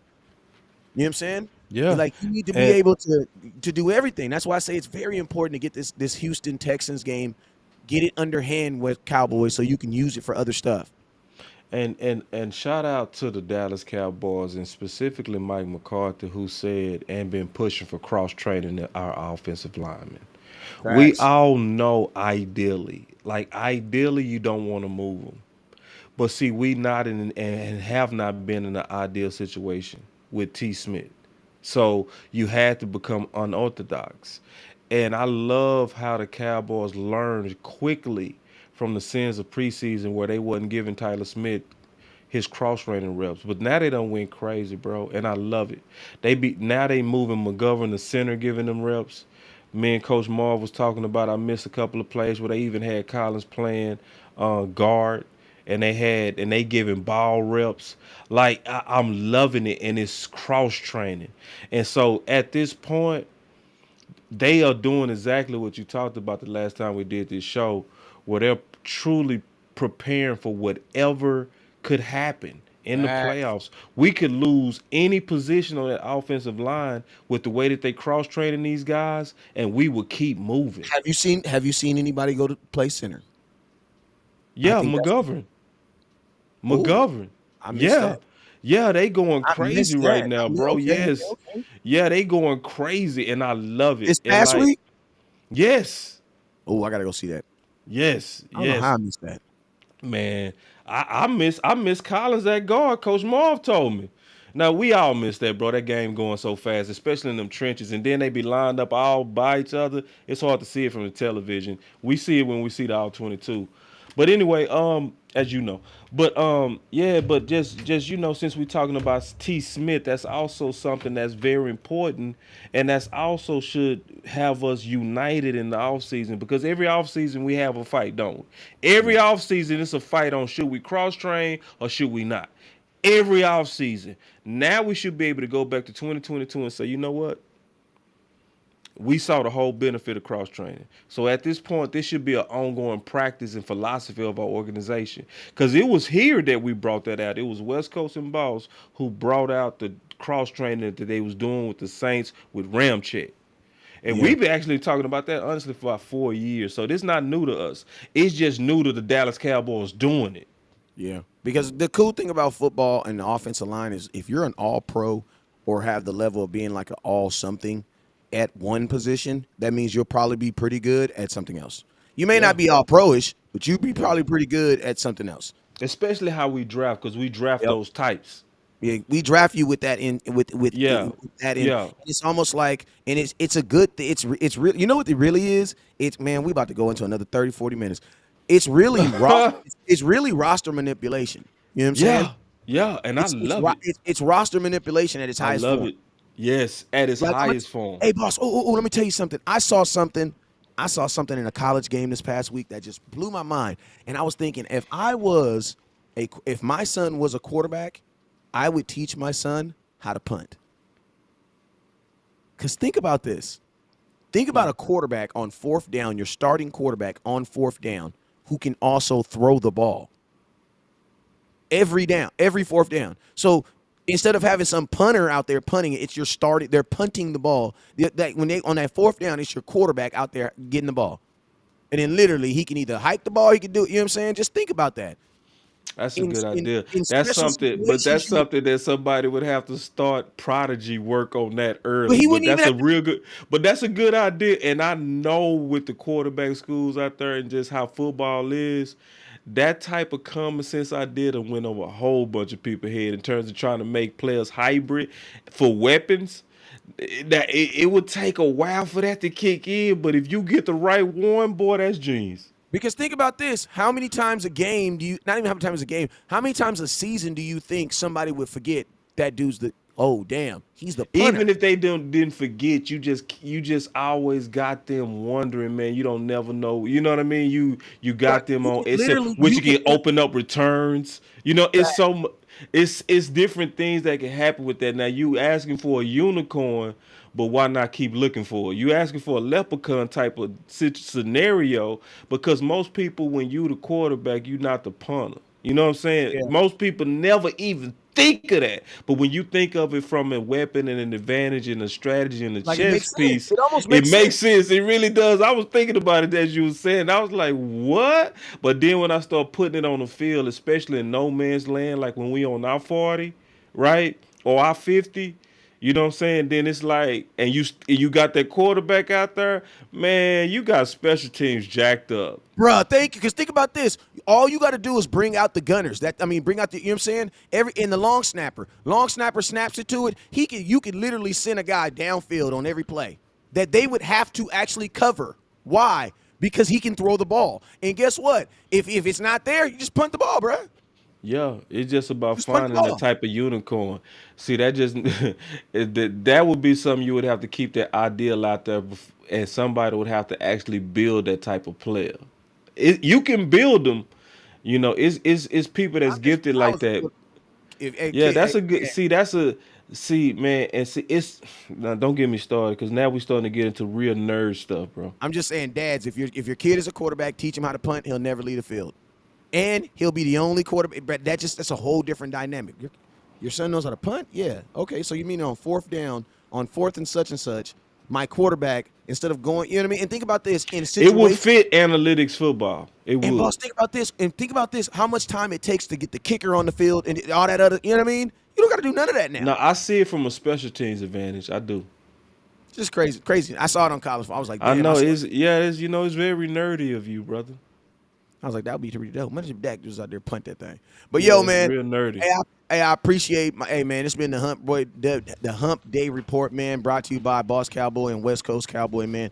Hey man, I ain't gonna lie, man. I'd be very excited to do these shows with you, bro, man. Like you literally bring out a wholly different, like just be opening up different doors in my head, bro. And like whenever I do shows with you, I always know that my content throughout this week is just gonna be a little bit more fiery. You know what I'm saying? Yeah. It's gonna be a little bit more fiery. You know what I'm saying? So I appreciate you for this opportunity coming on tonight, man, and getting this thing popping.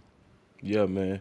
I got a debate tomorrow with Dan Rogers. We gonna be debating Kelly Moore, cause he's super pro Kelly Moore and he just really think the world of him.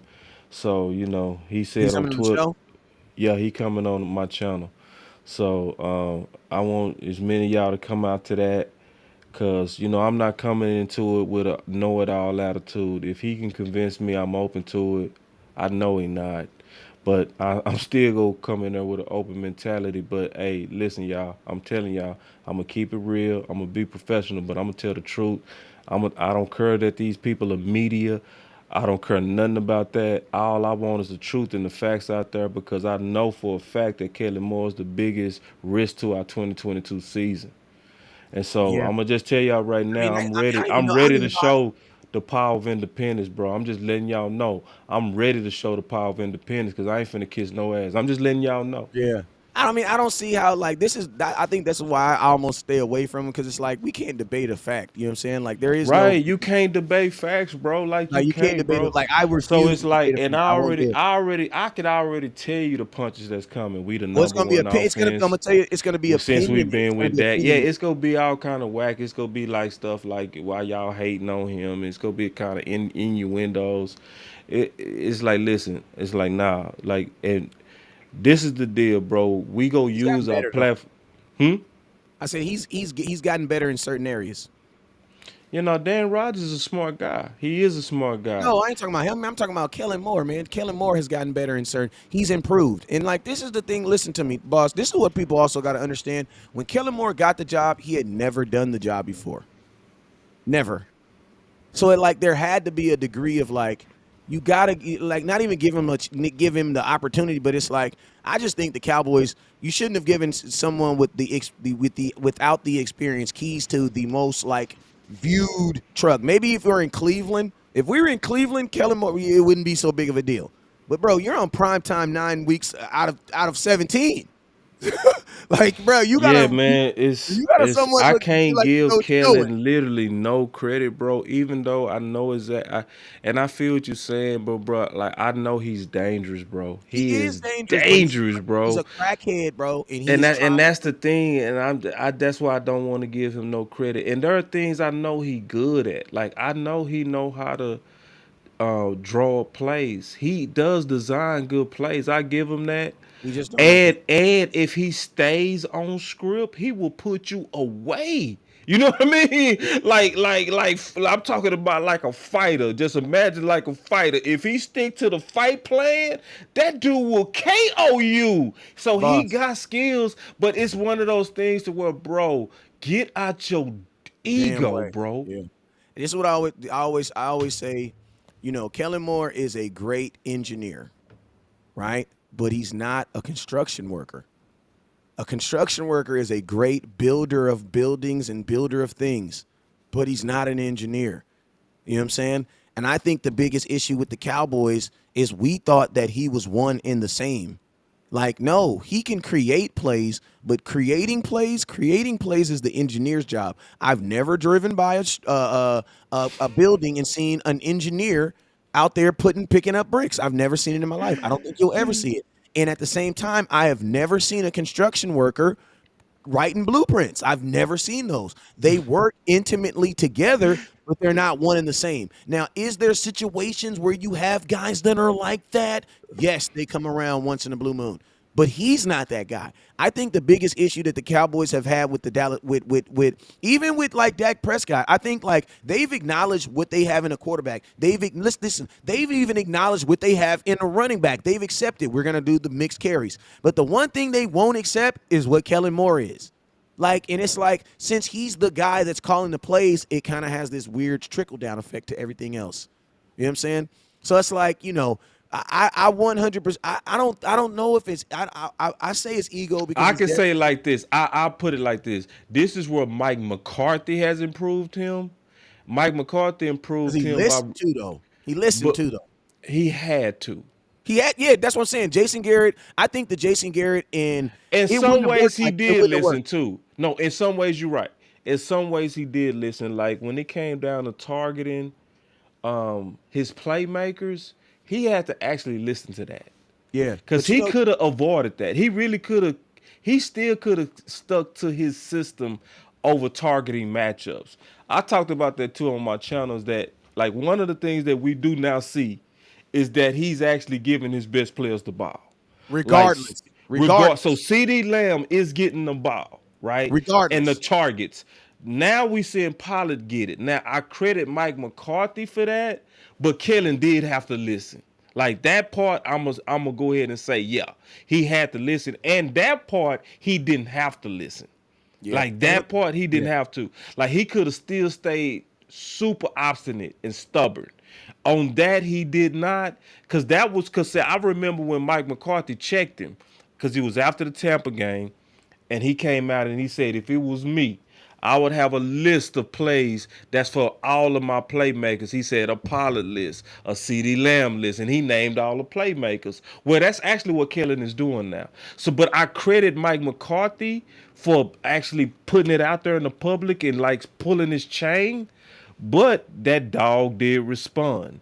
But but you know me, bro. I want to keep my foot on his neck because I Mike just feel McCarthy also handled the situation better because Jason Garrett, I'm gonna tell you, y'all. I'm not saying I was a Jason Garrett apologist, but I low key was because. But at the end of the day, it's like, bro, if you ain't gonna defend yourself, I can't say no. What I'm gonna say for you? One thing I will say that Mike McCarthy did differently is he didn't wait to the end of the season before he started telling y'all what he did and what he didn't, and what facts. he's not liking. He Like said it game two. exactly game two, Mike McCarthy was like, "Up, time out. Let me let y'all know right Option now, routes that ain't I'm me. not with. Nope. That's not All me." that wasn't me. That was He that said, dude. what I would do, hey, listen to me, and I'm gonna tell you He this right now. did. He said Listen to that. me. What I Listen would to me. do. Whenever someone says what I would do, He said basically he what doing they're that saying dub. is I wouldn't do that. That's what he's Right. basically saying. That's I exactly what wouldn't he do said, that. bro. You know what I'm saying? And he said it several Man. times. I mean, Several. when I was in Green Bay, we had a whole sheet, I'm And we just had a saying show if it was what I me. would do. I mean, If it was me. and think about this. How powerful is it that it's the head guy that's saying it? Like, it's supposed to be you, bro. You're the head coach. Ooh. See, I mean, that's if a I was whole in other charge, conversation. If I was the boss. I mean, if I was the boss, I mean, Ooh. if I was in charge and everybody's in the world like, bro, aren't you in charge? Can't you just walk up to your offensive coordinator and just be like, bruh, stop doing that dumb stuff? Oh no. But he can't. So Right. guess what he did? He brought Jerry Jones and the people off at the people on floor number 92. Yeah. I'm on floor 92. Yeah. He brought because we work on floor 61. Yeah. Well, He brought that. he brought the folks from floor 92 down to 61. He did. He brought Jerry into his He mess. did. Like And what I'm Mike just McCarthy saying did that was genius is he also put it in the public. exactly. He put and it was perfect because see, if Kelly would have crashed that car, it would have been clear who crashed it. Facts. Cause he separated himself from Kelly, man. It was genius. Like boss not giving Mike McCarthy enough credit. And Yep. then look, I know we going into a whole other, but I promise you we finished after this. But bro, look how Mike McCarthy's being a super G. He Oh, being super even clever. He Jerry ain't letting it go down Jones. like that. Oh man, I'm loving Mike McCarthy right now. Now Mike McCarthy still got some things to work on, but overall, he the right coach. Yeah, and that's why people be like, "Oh, you gonna switch up?" No, I like this Mike McCarthy because No, guess I what? like this Mike They put McCarthy. you know what's crazy? Everybody got a battery in their back. Everybody got Mm, a battery in their back right now. Everybody is playing for a higher cause right now. Everybody is playing. Because I'm gonna tell you this right now, man. You can't tell me that Kellen Moore and Mike McCarthy was cool after that Green Bay game. I don't give a damn. I can know you that. please explain that, What please? you Please mean? Like that take game your was, time, bro. bruh, I'm gonna that sit game back, was bro. Bruh, I'm that gonna game sit was back and say nothing. won. That game was won. You was up by 14 points, and you decided to throw the ball 13 more times after that, giving Aaron Rodgers more time than he needed to come back in a game that was already won. Bro, there's no way. There's no way. There's no way. Mike McCarthy dressing up like Vince Lombardi, looking goofy in the mug, walking down the middle field. You should have dressed it up like Jimmy Johnson. You probably would have won the game on my mama. I'm just saying. But Say it. I'm just saying you should have came out there with that starter windbreaker on, that cowboy joint. You know what I'm talking about with But them keep big old shooting them slugs, man. I like them big slugs. old glasses, you know what I'm saying? They But shoot yeah, them slugs though. like, bro, listen to me. That was his moment, bro. And your arrogance on what you wanted to do. You literally took his moment and made it about you. Yup. And made it about you. You literally could have just ran the ball and Mike McCarthy gets his win. Everybody leaves, but Kellen Moore, that wasn't good enough for you. It's not about. It's almost like Kellen Moore reminds me sometimes. I always It tell wasn't like, good enough for you. listen to me. I Oh. learned this. I learned this. Ooh. On a wedding day, some women love be like, "Oh my God, she's so beautiful. She's the most beautiful girl in the world." But I'm gonna tell y'all something. Some women be hating at weddings. You want to know why? Because it hurts their confidence to know that today is not about them. You know what I'm Mm, saying? mm. Like this isn't about you, Kellen Moore. This is about Mike. This is And about see, Mike. Let Mike get his win. Wes said something that with Wes said something. He was like, "Bro, if you would have took every one of them passing plays and made them into running plays, it would have been impossible for Green Bay to come back. Game's over. The game was literally over just by you being boring. It would have been impossible because it's not enough time. Yep. 13 plays by 40 seconds, that time is gone. Yep. And this is the fourth quarter too, you guys. And We're this not is the talking about fourth third. quarter. This is the fourth We quarter. talking about the fourth quarter. We talking about very basic math now. And they still got to run plays too. So you so think about your 13 plays plus their plays that they have to run to get back because they had to score 17 points to beat us. So Yeah, that's 20 yeah, plays within itself. yeah. And see, and then Dak getting blamed for that, and see, and Mike McCarthy getting the blame for that, and the whole time it's your play caller, the That's the whole second game. time. That's the second game he did that because the first game that he did that was the first play we played Tampa Bay in that final 3 minutes where he just kept throwing the ball and they Yep, he left. kept doing it. Yep, They left him. Dak threw the ball. Was it 57 times, 53 times, something? 46. It was something ridiculous. No, it Yeah, was in the. 46. I thought it You was talking about the first game? the very very first game Oh, that we went. 2001. No, The 2020, 2001. 2021 Yeah, 2021. when we went to Tampa, week What's one, that?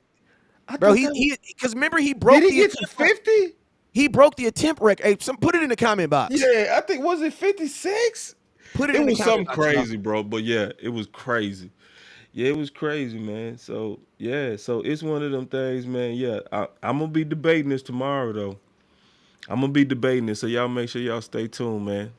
Yeah, man, Come I'm to gonna Boss tune in Cowboy too. Sports. Yeah, come in, and I'm gonna probably call you too, Mister Running Down Ball, just make sure I got my notes ready. You feel me? Because I'm taking this dead ass serious. I ain't playing. Yeah, you more you two respect I still got 54. a little Kanye in me. You say what? I got a little boost. I got a little Nah, boost. and see, let me tell you why I Wait, talk can't about be you said Kanye, what bro. on air? I can't be Kanye, bro, because I know people gonna be watching. That's the deal. And so the issue is this is too important of a subject for me to Kanye. You know what I mean? I gotta actually be so cool, even though in my heart I'm gonna want a Kanye, bad, but I also got to be patient because this is not an easy concept to understand. Just keeping it real, right? Yeah, So and you many also people. got to understand that you're actually. Can I say something real quick? Yeah. You need to also go into this conversation knowing tomorrow that you're going in to change his opinion because you're not going. He's not. He's going to be using his opinion. So Right. when there is, you also got to understand that this is a win. That this there will you cannot win this. I'm just being honest with you. Yeah, yeah, yeah. If This is not a winnable. This is not a winnable fight. that's if he's gonna stick to his opinion. To his opinion, So exactly. it's one of those things to where, and I'm still go even come in with an open mind because I maybe can't even there's change some my data woman's opinion. somewhere, somehow that's gonna kind of talk me out of all the evidence that I've researched. Hey, that ain't gonna happen. But at the same time, I'm gonna still try to have a respectable demeanor in this whole thing. Oh yeah, But absolutely. I wasn't really talking about it. Like I know you always no, I respectful. I'm know just you weren't talking about that. I'm just trying to amp myself up because I also know me. So it's one of those things to where I don't like when people push opinions like facts. That will vex me. You know what I mean? And then that's what'll make me go into crazy. You know what I mean? But at the same time, I'm a chill. That's all I'm gonna do. I promise you, I'm gonna be cool. Well, she will be there, man. Hey, man, and you guys already know West Coast. I will be live tomorrow, 10 a.m., man, on all social platforms, Instagram, Facebook, TikTok. Y'all crazy as hell on TikTok. I swear to God, y'all is. But I love you anyway. YouTube, you already know what it is, man. Facebook, you know what it is, man. Man, we live everywhere, man. Boss Cowboy Sports, West Coast Cowboy, man. We in it to win it. Hey, this season feels great, man. The number one thing I want to leave y'all with before I get out of before I say my slogan and hit this end button is this, man. This is a season that only comes once in a lifetime. So enjoy it, Cowboy Nation. Enjoy it. Enjoy it. Nobody's gonna be perfect. Things are gonna happen, but I'm gonna tell you this: this is one of those once in a lifetime seasons. Make sure you enjoy it. You feel me? You guys already know what it is. Never look down because it starts up. Peace.